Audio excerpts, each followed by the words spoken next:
কয়েকটা জায়গায় আমি বিশেষভাবে একটু বলতে চাই। সেটা হচ্ছে একটা হচ্ছে শিশু দিবা যত্ন কেন্দ্র।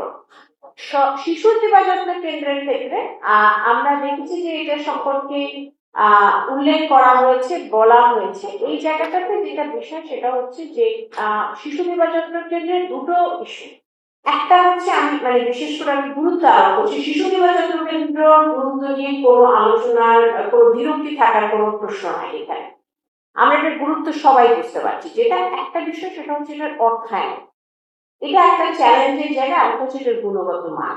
তার অর্থায়নের কথা যদি আমরা বলি, এই জায়গাটাতে আমার মনে হয় সরকারকে একটু ভিন্ন মডেলে যেতে হবে। সরকারকে পাবলিক প্রাইভেট পার্টনারশিপ, সরকারকে ডেভেলপমেন্ট পার্টনারদেরকে ইনক্লুড করা, এই ধরনের মডেলগুলো কিভাবে তৈরি করা দরকার। অর্থাৎ শিশু দিবা যত্ন কেন্দ্রে আলাদাভাবে গুরুত্ব দিয়ে কিভাবে এটার অর্থায়নটা করা হবে, কিভাবে প্রাইভেট সেক্টরকে আনতে হবে এই জায়গাটা, এবং ডেভেলপমেন্ট পার্টনারদের আনতে হবে, এটা দেখার খুব জরুরি।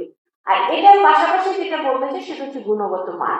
কারণ অনেক ক্ষেত্রে যেটা দেখা যায় যে আমাদের মধ্যে অনেক সময় সামাজিক ভাবে একটা স্টিগমা কাজ করে।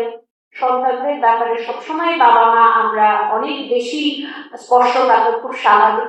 সেই কারণে যেটা নিশ্চিত করতে হবে সেটা হচ্ছে গুণগত মানটা বজায় রাখার জন্য সঠিক প্রক্রিয়াটা অবলম্বন করা হচ্ছে কিনা।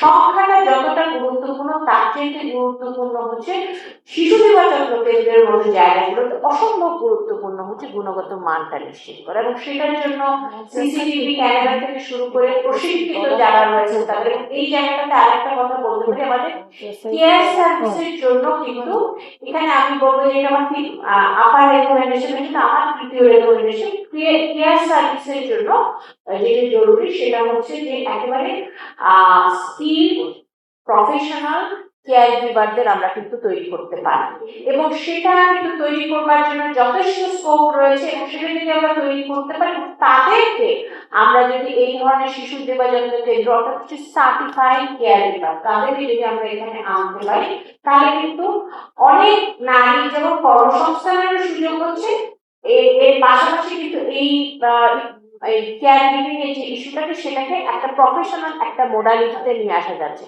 আমার যেটা মনে হয় যে আমরা হয়তো অনেক ক্ষেত্রে অনেক ধরনের পেশার কথা চিন্তা করি, কিন্তু কেয়ার গিভিংটা একটা খুব গুরুত্বপূর্ণ পেশা হিসেবে কিন্তু পেশাগত দিক থেকে একটা সম্মানজনক গুরুত্বপূর্ণ একটা পেশা হিসেবে কিন্তু তৈরি হতে পারে। এবং সেটার জন্য আমি প্রথমে বললাম স্কিল, বেসিক্যালি সেমি স্কিল হলেই কিন্তু এটা করা সম্ভব। কিছু কিছু বিষয়ে ট্রেন, এবং সেখানে সার্টিফিকেশনের যদি একটা পদ্ধতি, সঠিক পদ্ধতি গ্রহণ করা যায়, যাতে করে যিনি মা বা বাবা তিনি যাতে নিশ্চিন্ত থাকতে পারেন যে ওই শিশু দিবা যত্ন কেন্দ্রটিতে যাওয়ার ব্যাপার। এর পাশাপাশি আরেকটা জিনিস আমি অনেক সময় বলি, সেটা হচ্ছে যে খুব গুরুত্বপূর্ণ হচ্ছে যে কমিউনিটি বেসড যে ডে কেয়ার সেন্টার।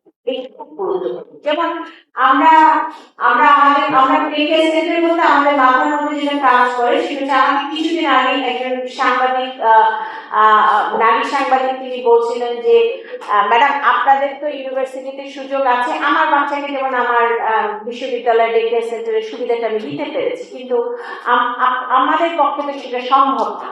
তার অর্থ ব্যক্তি উদ্যোগে যে প্রতিষ্ঠানগুলো সব জায়গায় হয়তো ডে কেয়ার করাটা সম্ভব না। সেই জন্য community based day care centre, তো জায়গায় জায়গায় ডে কেয়ার সেন্টার থাকাটা জরুরি। এবং এর পাশাপাশি আমি বলবো যে এটা খুবই ওভারলুকড এবং নেগলেক্টেড একটা বিষয়, কিন্তু আমি বলবো যে একেবারে বস্তি এলাকায় যারা রয়েছেন তাদের শিশুদের নিরাপত্তা নিয়ে আমার মনে হয় যে আমাদের কিন্তু বিশেষভাবে একটু গুরুত্ব আরোপ করা হয়। সেই কারণে সেই জায়গায় যে নারীরা রয়েছেন তাদের নিরাপত্তা, আমার সন্তানেরকে সার্টিফিকেট যে নারীটা আসছেন তার সন্তানের জন্য আসলে আমরা নিরাপত্তার ব্যবস্থাটা করতে পারছি কিনা, অর্থাৎ এই বিভিন্ন ধরনের যে জায়গাগুলো আছে অর্থাৎ বস্তিগুলো আছে সেই জায়গা। এটা গেল ডে কেয়ার। আরেকটা যেটা বলতে চাচ্ছি সেটা হচ্ছে যে নারী কল্যাণ কেন্দ্রের যে কথাটা বলা হচ্ছে, নারী কল্যাণ কেন্দ্রের উদ্যোগটা আমার মনে হয় এক্সটেন্ডেড করা দরকার, এবং এটা একটা খুব গুরুত্বপূর্ণ উদ্যোগ হতে পারে। এবং সেই উদ্যোগের ক্ষেত্রে আমি বলছি কর্মসংস্থানটাকে একটা ফোকাসে আনা। এবং এই জায়গাটাতে বিশেষ করে আমি বলছি, আমরা যদি গ্রামীণ এলাকায় চিন্তা করি, গ্রামীণ নারীরা কিন্তু কর্মসংস্থানের জায়গায় তাদের কিন্তু তথ্যের অভাব আছে। এটা একটা বড় ফান্ডামেন্টাল সমস্যা। আমরা যারা ফিমেল এন্টারপ্রেনারদের নিয়ে কাজ করেছি, আমরা দেখেছি যে তারা আসলে জানেন না কোথায় গেলে আসলে তথ্য পাবে, কিভাবে তারা বিপণনের কাজটা করবেন, কোথাও থেকে তারা ঋণ পাবে। এবং অনেক সময় তারা ঋণ নিতে গেলেও তারা অনেক সময় তারা কিন্তু কমপ্লেন করেন যে তারা কিন্তু সেই ধরনের কিন্তু ইতিবাচক মনোভাব তারা পান।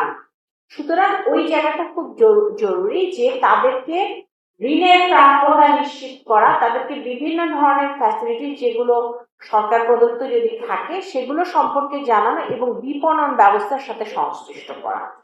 আর সেক্ষেত্রে বলছি সেটা হচ্ছে যে আমাদের বিভিন্ন প্রশিক্ষণ কর্মসূচি আছে। সেই প্রশিক্ষণ কর্মসূচির ক্ষেত্রে একটা যেটা একটু আগে বলা হলো সেটা হচ্ছে যে আমাদের প্রশিক্ষণ কর্মসূচি in the context of care giving, এর পাশাপাশি আরো কিছু কিছু বিশেষ করে উদ্যোক্তাদের জন্য যে জায়গাটা, সেই জায়গায় কিন্তু প্রশিক্ষণটা শুধু প্রশিক্ষণ দিলে হবে না। আমাদের একটা বিষয় হচ্ছে যে আমরা আসলে প্রশিক্ষণ দেওয়ার কথাই চিন্তা করি, কিন্তু প্রশিক্ষণের পরে তার যে কর্মসংস্থানের জন্য বিভিন্ন ধরনের প্রতিষ্ঠান, সেগুলোর সাথে তাদের সংযোগ করতে হবে। অর্থাৎ বিপণন ব্যবস্থার সাথে যদি আমরা তাদেরকে সংযোগ করতে না পারি, তাহলে তিনি হয়তো প্রশিক্ষণ নিয়ে উনি হয়তো সেটা সুযোগটা আর কাজে লাগাতে পারবেন।